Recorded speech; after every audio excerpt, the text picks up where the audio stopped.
Welcome to a new video. Let's take a look at some new malicious compliance stories.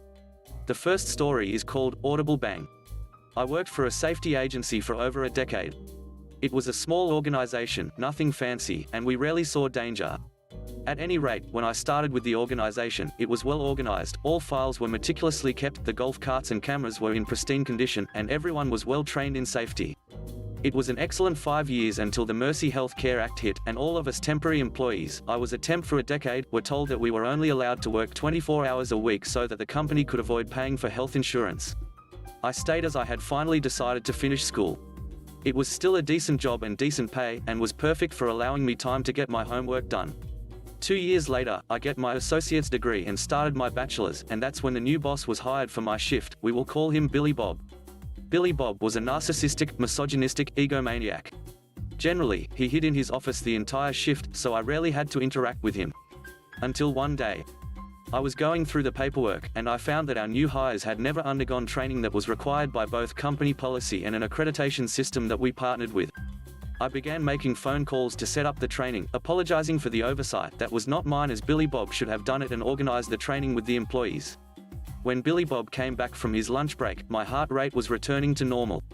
I informed him, without blaming him, that our new employees needed to go through training. I took him through what I had done, he nodded at me, patted my head and walked away. I thought that was it. It was not. 2 days later I am sitting in human resources, being handed an improvement plan for insubordination. Apparently, I had undermined poor Billy Bob and made him look stupid. He looked me dead in the eye and said that my only job was to sit at the front desk and enter the data from the security agents on patrol. And take phone calls and answer questions. I was livid. I took a deep breath, smiled sweetly at the human resource lady who knew me well and said I would not make that mistake again. I immediately put in my 2 weeks' notice. Billy Bob smiled. If he only knew. The next 2 weeks were the easiest weeks of my life. I did exactly what Billy Bob told me to do. No other paperwork was filed. All the lost and found that was turned in was sitting in a pile behind me. None of the cameras were calibrated. The annual emergency test was never conducted. The fire alarms were not tested. The broken down golf cart was never fixed. None of the fix-it tickets for maintenance were submitted, and all the while, Billy Bob was on vacation. Perfect. The day he was back to work was my last day. I decided to leave with an audible bang. You see, I was the last employee there who had been given the training on all the systems.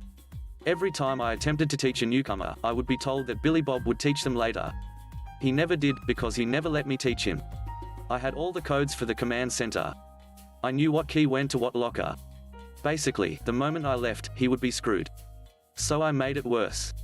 I set the fire alarm test to go off the minute I was to clock out for the day. I was bouncing with anticipation as my fingers hovered over the clock out button. As soon as the alarms started going off, I hit the button, grabbed my stuff, and headed for the door. Billy Bob comes tearing from his office, shouting at me to turn it off. I shouted back, sorry. I am officially no longer your employee. Have fun. And I tossed all the keys on the counter.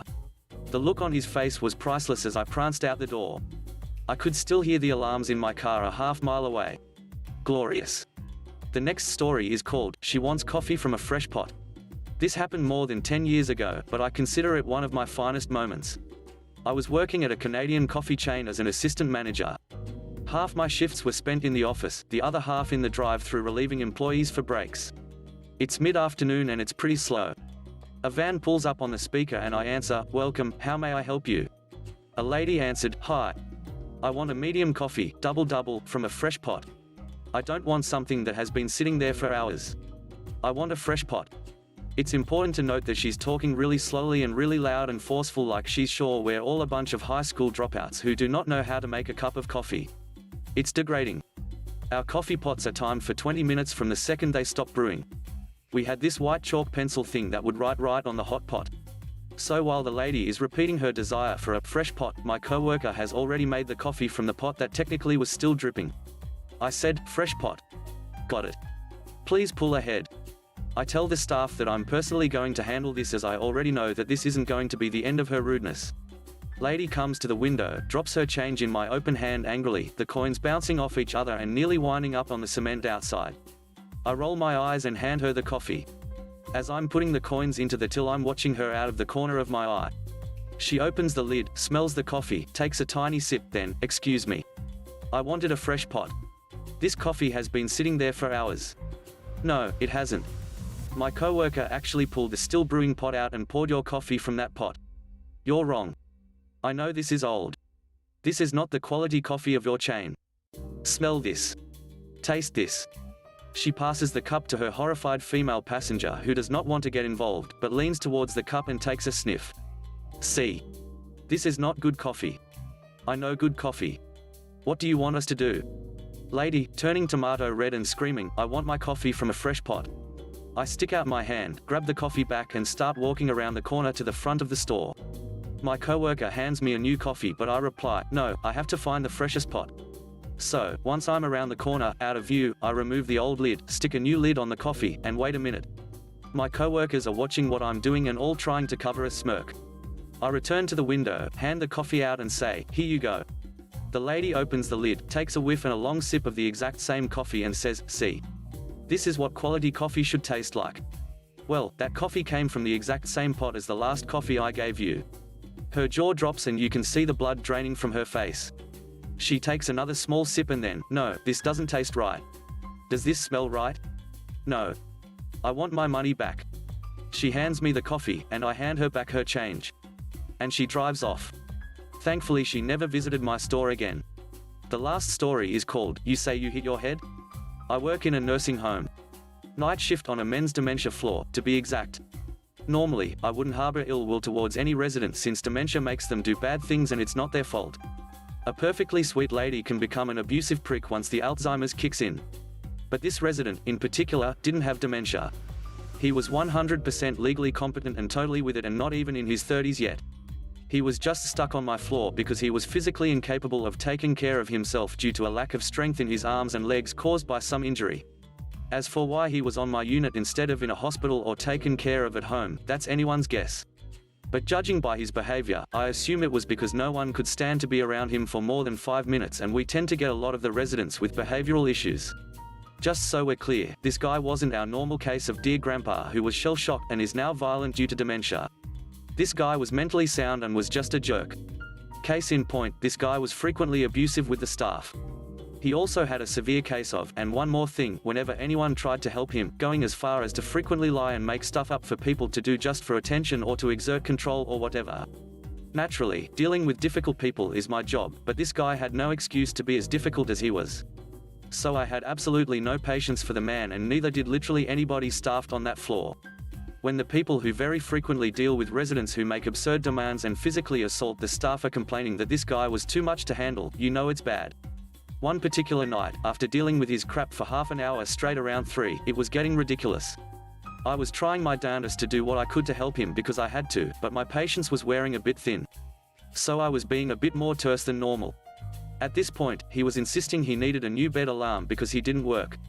I told him, several times, that it was a silent bed alarm, so it rang the front desk but didn't sound loudly itself so as to not disturb his roommate.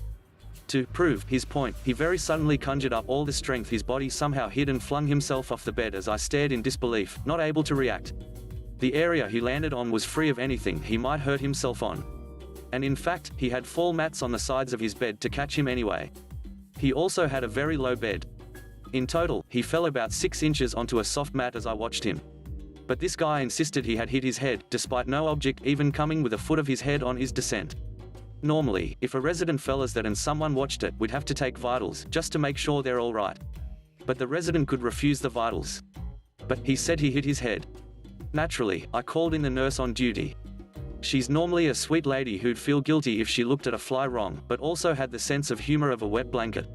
When I told her what actually happened, he insisted that he had actually fallen out of bed and hit his head and that he needed a new bed alarm so that wouldn't happen, somehow. Unfortunately for him, our policy is that if a resident says they hit their head, even if the fall was witnessed as the contrary, we have to treat it as though they hit their head. Also, our policy is that in such a fall, the resident gets vitals taken every 15 minutes for the next 4 hours. For added fun, the nurse also has to do neurological checks. This includes stuff like shining a flashlight in your eye and asking you to move your legs and arms to make sure you're not concussed. And the resident can't refuse these because a concussion is quite serious. I got to watch her gleefully explain all this to the man. He realized he wouldn't be getting a wink of sleep that night and tried to backpedal and admit that he hadn't actually hit his head. But no. We have to follow the procedure. So from 3 to 7, the nurse dutifully went back there every 15 minutes for a quick round of blood pressure and other fun stuff, while he kept whining about how he just wanted to go to sleep. Honestly, I'm not even sure if she had to do the neurological checks every time as well, but she wanted to be extra careful, so she did them anyway. Thanks for watching the video. I hope you enjoyed it. If you did, please consider subscribing to the channel for more content. Let me know what you think about the stories in the comment section below. Have a great day. Bye bye.